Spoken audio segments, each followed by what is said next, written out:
Fala galera, como é que vocês estão? Espero que bem. Eu sou o monitor Leonan e a disciplina está começando hoje, mais uma nutrição dietética do adulto e do idoso.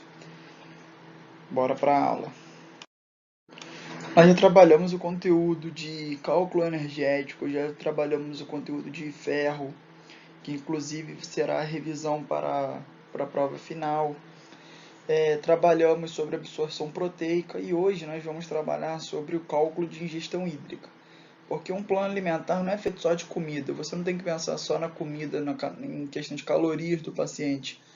O nosso plano alimentar tem que ser calculado também com a ingestão de água. Você tem que falar para o seu paciente, para quem que você estiver atendendo na hora, quanto de água ele deve beber.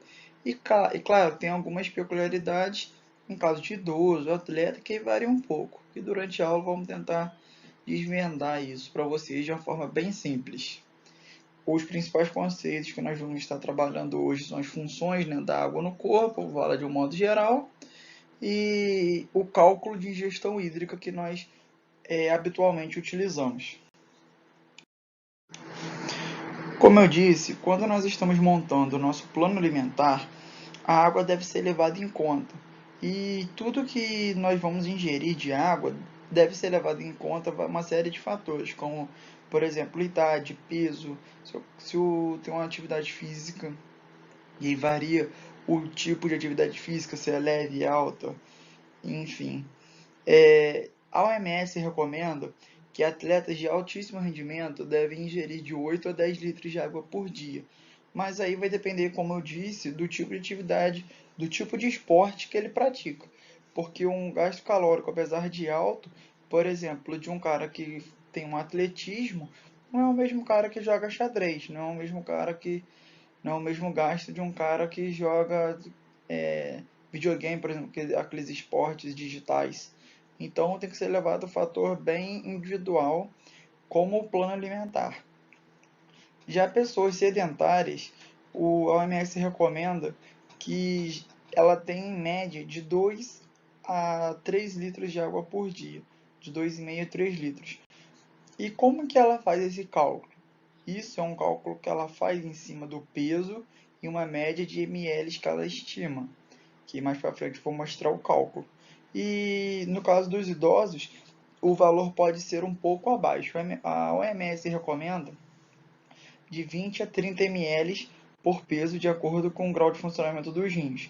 Ou seja, se os rins, um paciente nefropata, por exemplo, ele vai ter uma função renal deficiente. Então, tudo isso deve ser levado em conta junto com o nefropata para você fazer o cálculo de água dele.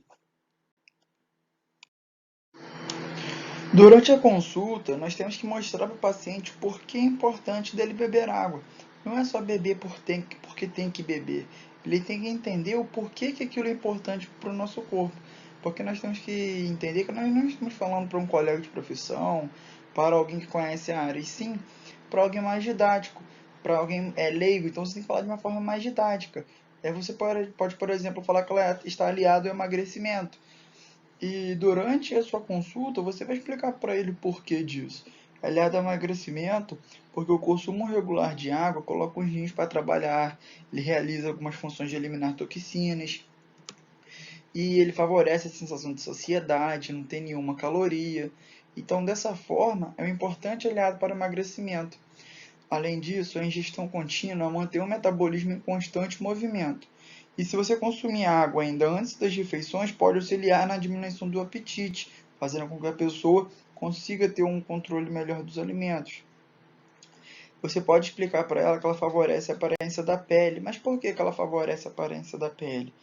Porque como ela promove a revitalização das células das mucosas, o processo de hidratação vem de dentro para fora, no caso, e atinge também a pele. Porque quando a pele está desidratada, faz com que ela fique com uma característica mais ressecada e até mesmo chegue a descascar. Até a elasticidade da pele pode mudar quando falta água no organismo. Melhora a absorção de nutrientes por conta das vitaminas hidrossolúveis, como por exemplo o complexo B e C, precisam de uma forcinha para que sejam absorvidas pelo organismo, e por isso ela melhora a absorção de nutrientes. Além disso, de maneira geral, como o sangue leva os nutrientes para as células, o consumo regular de água permite que ele tenha um volume ideal para realizar essa função. Como também a água pode desintoxicar o organismo. A água mineral é pura e o principal aliado para desintoxicar o organismo. O consumo da água intensificado favorece a eliminação de toxinas, ou seja, se você beber mais água, você vai excretar mais água. Você elimina mais as toxinas, que elas são produzidas naturalmente pelos radicais livres e por fatores externos, por exemplo, poluição ou uma má alimentação, além de estimular o funcionamento dos rins, com isso prevenir infecções urinárias, por exemplo, favorece o trânsito intestinal, combate a constipação. Resumindo, ela faz uma verdadeira faxina no corpo. E, por último e não menos importante, a água ainda ajuda a controlar a pressão arterial. Por que que isso acontece? Porque a água sem aditivo ela pode controlar, porque ela determina a densidade do sangue. A falta de água pode levar ao fechamento dos capilares, consequentemente, o aumento da pressão das artérias, que é o que nós vemos nas aulas de fisiologia. Quanto menor o calibre dos vasos, maior a pressão sanguínea, ou seja, maior a pressão que vai, né, bombear por todo o corpo, podendo levar a algum prejuízo, algum dano assim ao nosso paciente. Então, além de você saber o quanto de água você tem que sugerir ao seu paciente que beba, você tem que entender o porquê que ela é importante para que você possa convencê-lo que aquela água, aquele alimento é importante para ele. E o cálculo de água é muito simples. Essa conta matemática ela considera que são necessários 35 ml de água para cada quilo de peso corporal. Ou seja, eu coloquei o meu exemplo aqui, e aqui a OMS recomenda 35 ml, mas de modo geral. Tem algumas peculiaridades, por exemplo, como o idoso, ela recomenda de 20 a 25 ml, que eu coloquei no slide anterior. Geralmente, habitualmente, nós utilizamos 35 ml para cada quilo de peso corporal. Eu botei o meu caso como exemplo, eu peso 80 quilos, vezes 35, que no caso é 35 ml de água, e o resultado, olha só, é importante, que o resultado é em ml, nós temos que converter para litro. Então, 80 quilos vezes 35 ml dá 2.800 ml de água. Convertendo isso para ficar mais fácil para a pessoa, você converte para litro, que aí ela vai tomar, convertendo, dividindo por 1.000, 2 litros e 800.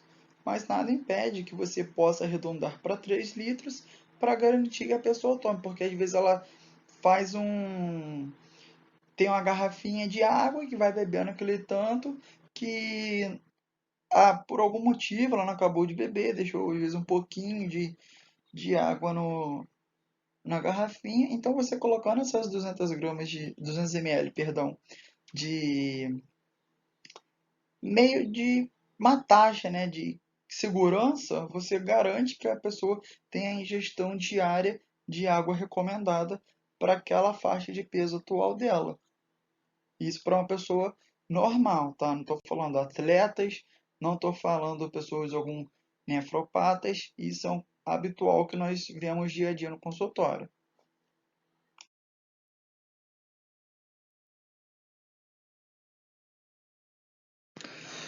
Siga o GB nas redes sociais, Facebook, Instagram, YouTube, Twitter, e fique ligado, fique por dentro de tudo que tem acontecido na nossa faculdade.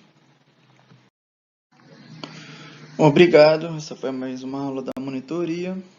Eu sou o Leonan e aqui estão os meus dados para contato. Qualquer dúvida pode me procurar.